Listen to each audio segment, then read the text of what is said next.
नाज़रीन अस्सलाम वालेकुम। सियासत टीवी के खुसूसी प्रोग्राम खबर ख्याल में आपका खैर मकदम है। मैं मोहम्मद रियाज अहमद।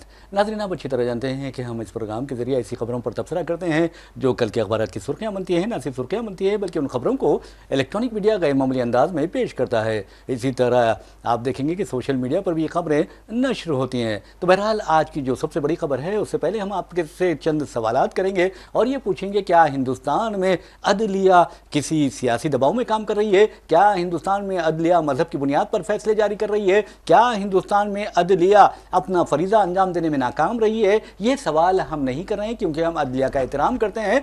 अलता हम बाबरी मस्जिद राम जन्मभूमि मुकदमे का जो फैसला आया जिसे आस्था की बुनियाद पर दिया गया, हालांकि सुप्रीम कोर्ट ने वाज़ेह तौर पर कहा था कि बाबरी मस्जिद शहीद कर दी गई और बाबरी मस्जिद के नीचे मंदिर के कोई अलामात नहीं पाई गई या मंदिर नहीं पाई गई, उसके बावजूद आस्था की बुनियाद पर हिंदू फरीक की तायद में फैसला सुना दिया गया। और उसके बाद आप देखेंगे कि बीजेपी की हुकूमत मरकज में है और मरकज में बीजेपी की हुकूमत के दौरान ये फैसला मंजर आम पर आया, उस पर सारी दुनिया में शुक्क व शुबात का इजहार किया गया। यहाँ तक आप देखेंगे कि अकीदे की बुनियाद पर, फेथ की बुनियाद पर, आस्था की बुनियाद पर दुनिया के किसी भी मुकाम पर फैसला नहीं दिया जाता बल्कि सबूत और शवाहिद की बुनियाद पर फैसले दिए जाते हैं। लेकिन अफसोस की बात यह है कि यह फैसला आस्था की बुनियाद पर दिया गया था। और उसके बाद आपने देखा कि उस वक्त के चीफ जस्टिस जिनकी क़यादत में यह फैसला दिया गया, उन्हें राज्यसभा का रुकन बना दिया गया। अब अंदाज़ा कीजिए कि इंसान में ज़मीर होना चाहिए, इंसान में शराफत होना चाहिए, इस इंसान में शर्म व हया होना चाहिए। एक अहम ओहदे पर फाइज शख्स जब रिटायर्ड होता है और उसे इसके यानी इनाम के तौर पर रुकन राज्यसभा बनाया जाता है, तो जो इंसान साफ व शफाफ होता है, जिसका किरदार साफ होता है, वो फौरी इनकार कर देता है। लेकिन आपने देखा है तो वो साहब जैसे ही उन्हें ओहदे की पेशकश की गई यानी रुकन राज्यसभा बनाने की पेशकश की गई, उन्होंने फौरी उसे कबूल कर लिया गया। उसके बाद आप देखेंगे कि कई गवर्नरों को कई साबिक जजेस को बीजेपी ने गवर्नर भी बना दिया।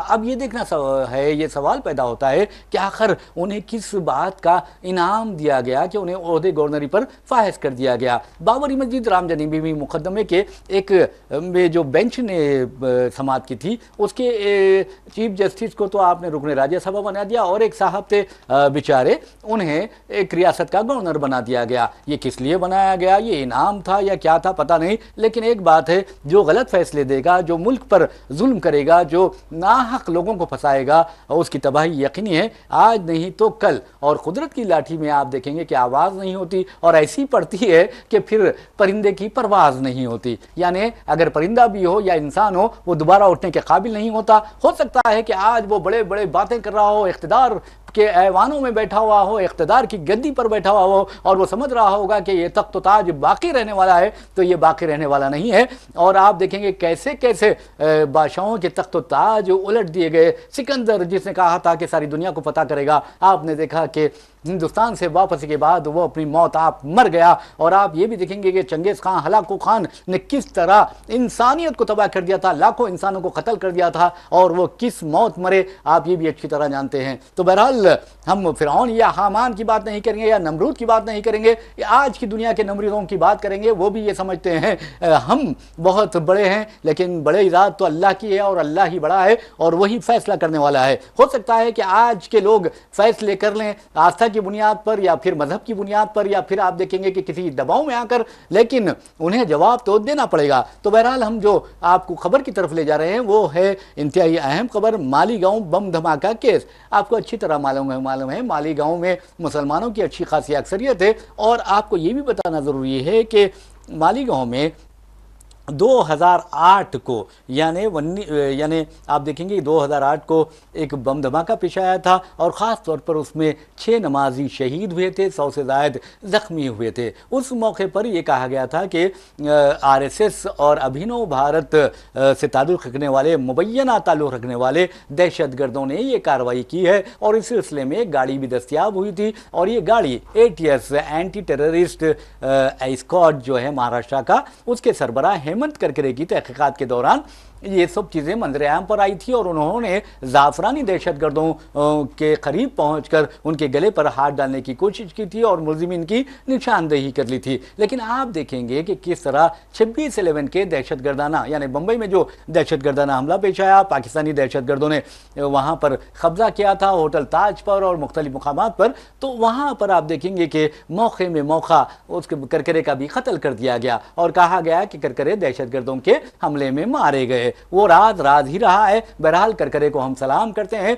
कि उन्होंने मुल्क के गद्दारों पर हाथ डाला था और दहशतगर्दों पर हाथ डाला था जो हिंदुस्तान में मजहब की बुनियाद पर लोगों को तकसीम कर रहे थे। तो बहरहाल 17 साल बाद एनआईए की अदालत क्या करती है, आप सुनिए। एनआईए की अदालत उस मुकदमे को यानी उस केस को अपने हाथों में ले लेती है और लेकर एटीएस महाराष्ट्र से लेकर अपने हाथों में लेकर तहकीकात करती है। फिर आप देखेंगे कि साध्वी प्रज्ञा सिंह ठाकुर बीमारी का बहाना बनाकर यानी जमानत हासिल कर लेती है। जबकि आप देखेंगे कि इस केस में जो मुलजिमीन हैं उन मुलजिमीन को नए की खुसूसी अदालत ने बरी कर दिया है। लेकिन अब इस फैसले पर सारी दुनिया में ख़ासतौर पर जो मुमताज़ कानूनदां हैं या लीगल एक्सपर्ट्स हैं उन्होंने वाज़ेह तौर पर शुकूक व शुबात का इजहार किया है। और आपको ये भी बता दूं कि जहाँ तक नए स्पेशल कोर्ट का सवाल है, साबिक बीजेपी एमपी यानी साध्वी प्रज्ञा सिंह ठाकुर की जो वज़ीर आज़म नरेंद्र मोदी ने उन्हें बीजेपी का टिकट देकर भोपाल से मुंतखब करवाया था। तो बहरहाल वो पार्लियामेंट के लिए मुंतखब होती हैं और फिर जमानत भी हासिल कर लेती हैं। जबकि आप देखेंगे कि लेफ्टिनेंट कर्नल पुरोहित, ये जो फौज का काम होता है या कर्नल का काम होता है या मेजर का काम होता है या फौजी का काम होता है, उस पर हम भरोसा करते हैं कि वो मुल्क की सरहदों की हिफाजत करता है, मुल्क की हिफाजत करता है। लेकिन आपने देखा कि कर्नल पुरोहित को और फिर उसके एक और साथी है रिटायर्ड मेजर रमेश उपाध्याय को भी साध्वी प्रज्ञा सिंह ठाकुर के साथ गिरफ्तार किया जाता है। लेकिन इन्हें यूएपीए के तहत गिरफ्तार करने के बावजूद जमानत दे दी जाती है। 17 साल तक मुकदमा चलता है, 1 लाख सफ़ात पर मुश्तमिल यानी उसका मवाद होता है। और आपको ये भी बता दें कि जहाँ तक गवाहों का सवाल है, एनआईए की अदालत तकरीबन कई मुकामात से आप देखेंगे कि 323 गवाहों पर जिर्राह करती है, लेकिन उसमें से 34 जो गवाह होते हैं वो मुनहरिफ हो जाते हैं। और फिर आपने देखा कि आज यानी एनआईए की खुसूसी अदालत ने इन तमाम मुलजिमीन को बरी कर दिया, यानी जिन पर बेकसूर इंसानों के कत्ल के इल्ज़ाम थे। और साध्वी प्रज्ञा सिंह ठाकुर की गाड़ी भी वहाँ पर मिली थी जो साध्वी के नाम पर थी, ये कहा जाता है। लेकिन हमें इसकी तस्दीक करनी पड़ेगी। और दूसरी तरफ आप देखेंगे कि बम्बई सिलसिलेवार बम धमाकों के जो मुलजिमीन होते हैं या टाइगर मेमन फैमिली के, तो आप देखेंगे कि खातून एक रुकन थी, खातून रुकन, और उसके नाम पर गाड़ी थी, उसे बरसों जेल में रखा गया। जबकि इसकी गाड़ी मिल रही है ठाकुर यानी प्रज्ञा सिंह ठाकुर की, उसके खिलाफ कोई कार्रवाई नहीं होती। कभी वो गाँव का मूत्र पीकर सेहतयाब होने के दावे करती है, कभी गोबर खाकर सेहतयाब होने की बातें करती है, और कभी कैंसर होने की बातें करती है, बहाना बनाती है, कभी चलने फिरने से कासिर रहने का बहाना बनाती है। और वो ज़्यादातर सज़ा अपने घर में गुजारती है या इंजॉय करती है। तो आप अंदाज़ा कीजिए, एक खातून है जो काबिल एहतराम होना चाहिए। हमारी जो हिंदुस्तानी ख़वातीन होती हैं वो काबिल एहतराम होती हैं, लेकिन इस तरह मजहबी लिबादा ओढ़कर लोगों को कत्ल करना, लोगों को ज़ख्मी करना, दहशतगर्दाना हमले करना, ये इंसानियत नहीं होती, ये दरिंदगी होती है, हिंदुस्तान से गद्दारी होती है, मुल्क से बगावत होती है। और इनके खिलाफ तो इंतहाई सख्त कार्रवाई की जानी चाहिए। और इनके जो आकाएँ हैं, चाहे वो ऐवान इख्तिदार में क्यों ना बैठे हों, वो भी क्या उनका ज़मीर मर गया है, ये मुर्दा ज़मीर हो गए हैं, क्या उन्हें अपने मुल्क की फिक्र नहीं है? ये भी एक सवाल है जो सारा हिंदुस्तान पूछ रहा है। तो बहरहाल आपको बता दें कि साध्वी प्रज्ञा सिंह ठाकुर उसे भी रिहा कर दिया गया, यानी बरी कर दिया गया। मालीगांव बम धमाका केस में 17 साल बाद ये मुकदमे का फैसला आया। और एनआईए जो कल तक आपने देखा कि किस तरह बम्बई धमाके, जो ट्रेन धमाके हुए थे, उसमें 12 मुसलमानों को सज़ा देती है और सख्त सज़ा देती है, 5 को सज़ाए मौत और साथ को सजाए उम्र कैद। लेकिन हाईकोर्ट को हम सलाम करते हैं, मुंबई हाईकोर्ट को, कि उसके जजेस ने, जो मैं समझता हूं कि मजहबी मुनाफरत से, फिरका परस्ती से और सियासी दबाव से पाक थे, उन्होंने ज़मीर की बुनियाद पर फैसला सुनाया और इन बेकसूरों को बरी कर दिया। और आपको बता दूं कि जो 12 मुसलमान गिरफ्तार किए गए थे और तकरीबन 19 साल के बाद उन्हें रिहा किया गया था, उसमें से एक साजिद है जिनकी माँ फौत हो गई, जिनकी बहन फौत हो गई। और हद तो ये है कि जब वो जो इंजीनियर हैं, इलेक्ट्रिकल इंजीनियर, उन्हें जानबूझकर फंसाया गया और झूठ की बुनियाद पर उन्हें गिरफ्तार किया गया। खुद उन्होंने ये बात कही थी, तो वो कहते हैं कि जब मैं जेल गिरफ्तार हुआ था उस वक्त मेरी बेटी पैदा हुई थी। 18 वर्षों तक वो अपनी बेटी से नहीं मिल सके, अपनी माँ से महरूम रहे। जब घर पहुंचे तो माँ थी ना बहन थी। तो ये जो हालात होते हैं, जानबूझकर जो मुसलमानों को फंसाया जाता है, झूठे और फर्जी मुकदमात में उन्हें गिरफ्तार किया जाता है, इस तरह के जो ओहदेदार होते हैं निफाज कानून के, अगर उनकी औलाद के साथ ये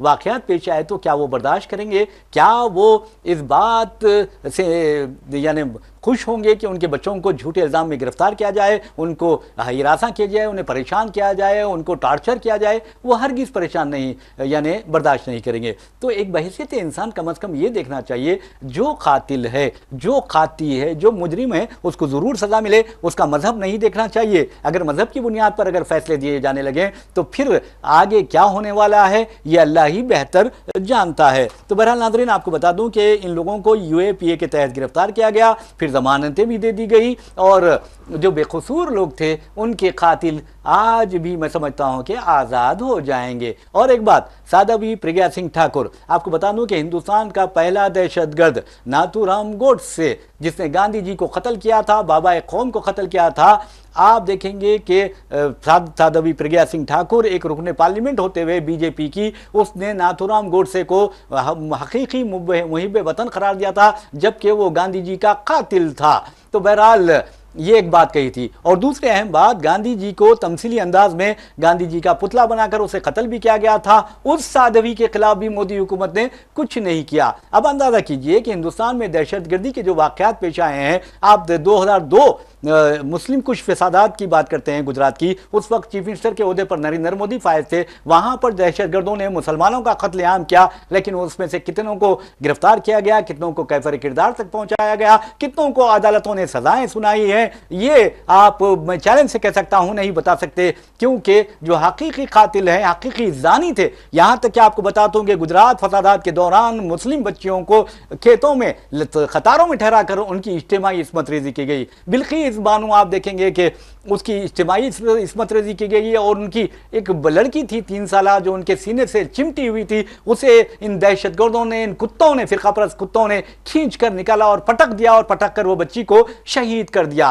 और हमारे वज़ीर आज़म नरेंद्र मोदी की क्या ग्रेटनेस है, देखिए क्या अजमत है उनकी, कितने अजीम इंसान है। उनकी हुकूमत ने मरकज में भी और बीजेपी की रियासती हुकूमत ने भी गुजरात की बेटी बिल्किस बानो के कातिलों को, उसके जानियों को, कम से कम बिल्किस बानो के 7 अरकान खानदान को शहीद किया गया। उनके कातिलों को, उसके जानियों को सजा मुकम्मल होने से पहले ही माफ कर दिया। कैसे माफ कर दिया? क्या यह बाप की जागीर है? उन्होंने बिल्किस बानो के अरकान खानदान का कत्ल किया था, तुम्हारे अरकान खानदान का कत्ल नहीं किया था, तुम्हारे अरकान खानदान के साथ जिना नहीं किया था, तुम्हारे अरकान खानदान की बेटी को पटक पटक कर कत्ल नहीं किया था, वो मुजरिम तुम्हारे नहीं थे बल्कि बिल्किस बानो के थे। तो इसका मतलब यह हुआ कि आप किस तरह मुदाखलत कर सकते हैं। लेकिन उन्हें रिहा कर दिया गया, उन्हें फूल पहनाए गए और उनके मुंह पे थूकने के बजाय उन्हें मिठाई खिलाई गई। तो यह होता है क्या दहशतगर्दी नहीं है? तो यह भी दहशतगर्दी है। इसके अलावा लव जिहाद के नाम पर जो मुसलमानों का कत्ल हो रहा है, क्या वो दहशतगर्दी नहीं है? इसको भी नोट में लाना चाहिए और अदालतों को देखना चाहिए कि आज किस तरह का सलूक रखा जा रहा है।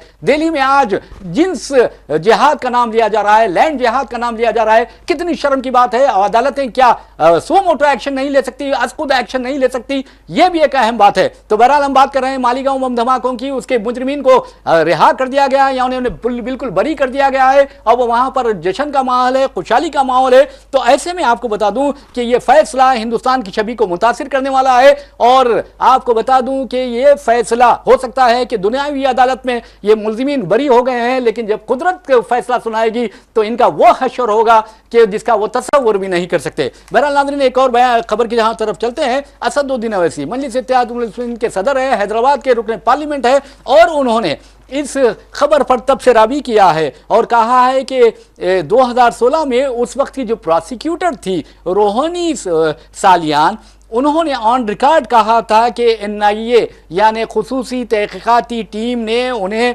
मुलजिमीन के तय नर्म रवैया इख्तियार करने के लिए कहा था।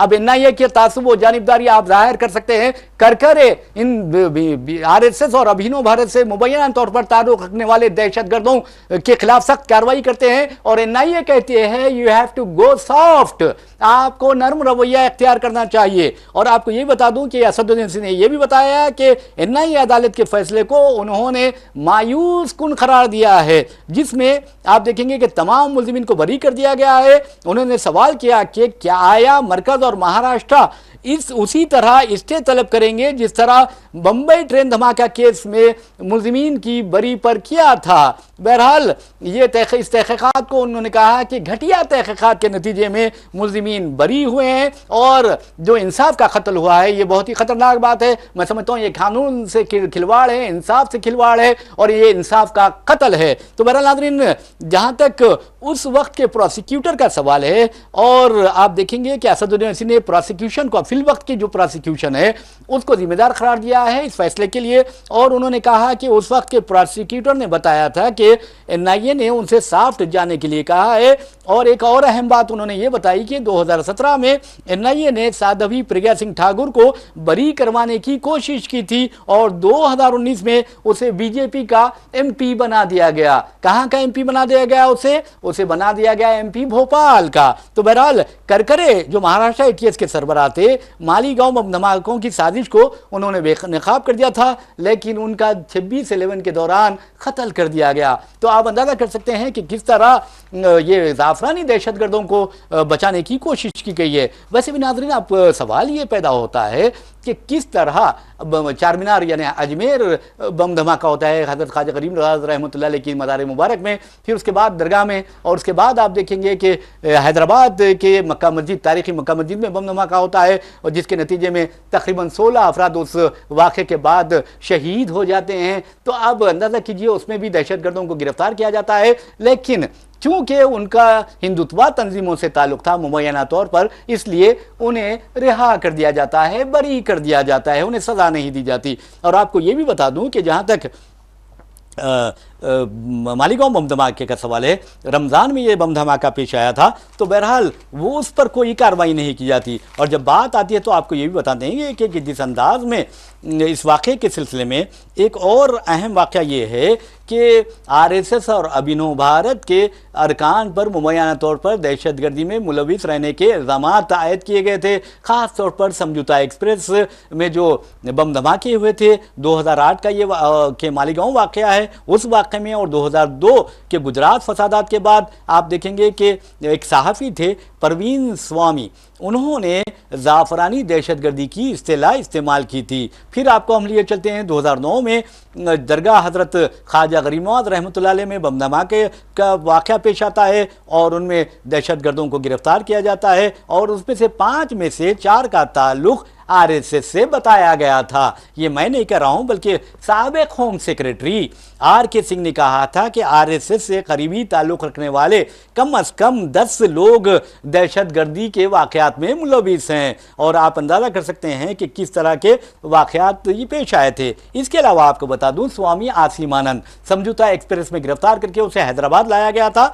उस असीमानंद ने अपने इकबाली बयान में आरएसएस के उस वक्त के जनरल सेक्रेटरी और मौजूदा सरबराह मोहन भागवत का नाम भी लिया था और कहा था कि उन्होंने दहशतगर्दाना हमलों का हुक्म दिया था। बाद में भावेश पाटिल ने भी आसिमानंद के उस बयान की तायीद की थी, लेकिन अचानक उसने अपना बयान बदल दिया और कहा कि उस वक्त के वजीर दाखिला सुशील कुमार शिंदे और दूसरे कांग्रेसी कायदीन के दबाव पर उसने ऐसा बयान दिया था। तो अब अंदाजा कीजिए कि आरएसएस के बारे में आर.के. सिंह का एक बयान आता है कि कम से कम उससे जो खुजबत रखने वाले हैं 10 दहशतगर्द हिंदुस्तान के मुख्तलिफ मुकामात पर दहशतगर्दाना वाक़यात में मुलविस हैं। और दिलचस्पी की बात है कि आर.के. सिंह बाद में बिहार से बीजेपी के रुकने पार्लियामेंट मुंतखब हुए और उन्हें मुमलिकती वजीर भी बनाया गया। तो ये एक वजीर की हैसियत से क्या वो गलत कह सकते हैं, ये सोचने वाली बात है। लेकिन याद रखिए कि आज का जो फैसला है कानूनी माहिर की नज़र में ये इंसाफ का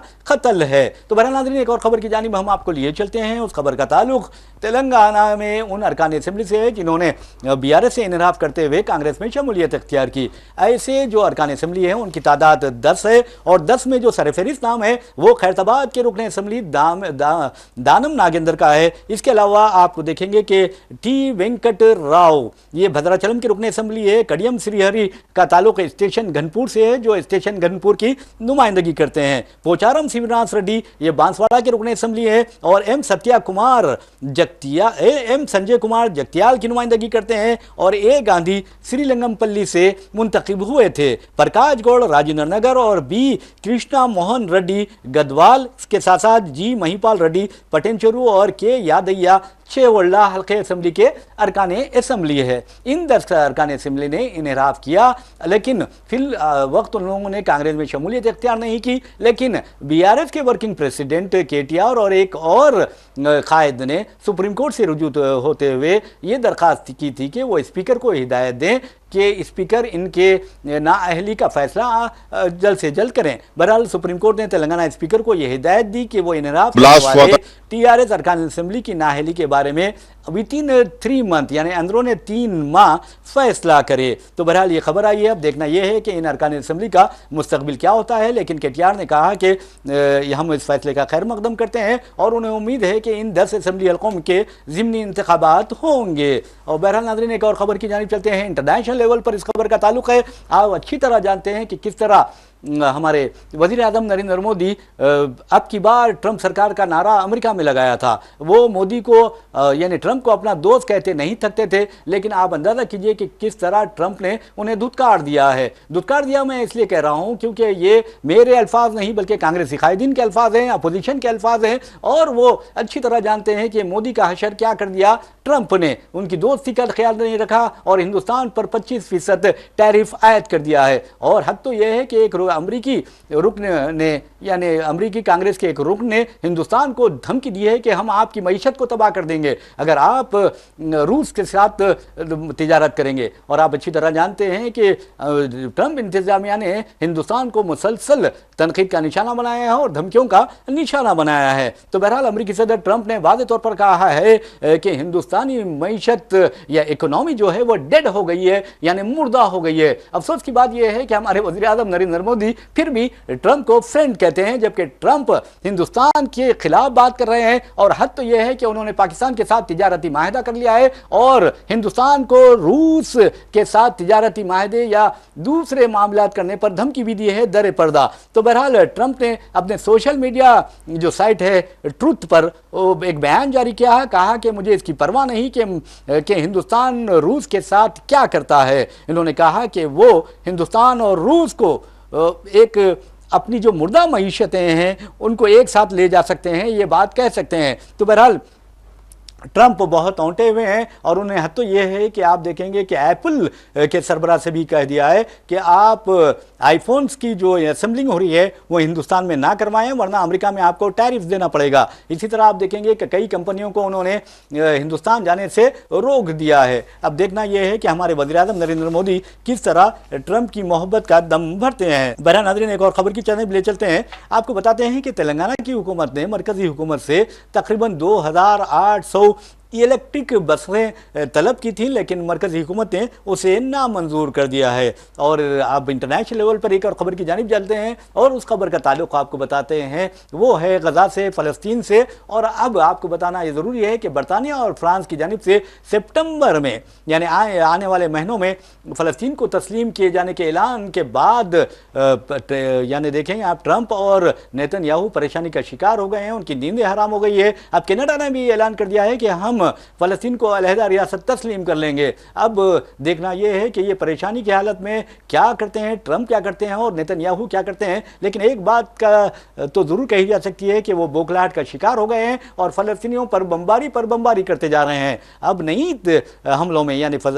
इसराइल के नए हमलों में 54 यानी 54 फ़लस्तीनियों ने जाम शहादत नोश किया है। ये सुबह से लेकर अब तक की बात है। और आपको ये भी बता दें कि ये हर रोज़ कम अज़ कम 100 फ़लस्तीनी जाम शहादत नोश कर रहे हैं और आलमी जो यानी बरदरी है वो बिल्कुल बेहिसी का मुजाहरा कर रही है। बर अल्लाह ही इन लोगों की हिफाजत फरमाए, फ़लस्तीनियों की, यही दुआ हम कर सकते हैं और उनके गम में हम बराबर के शरीक हैं। बहरहाल नाज़रीन, इसी के साथ हम अपना प्रोग्राम खबर ख्याल इख्तिताम को पहुँचाते हैं। अपने मेज़बान मोहम्मद रियाज अहमद को इजाज़त दीजिए। इंशाअल्लाह फिर मुलाकात होगी, फिर बात होगी। तब तक के लिए अल्लाह हाफ़िज़।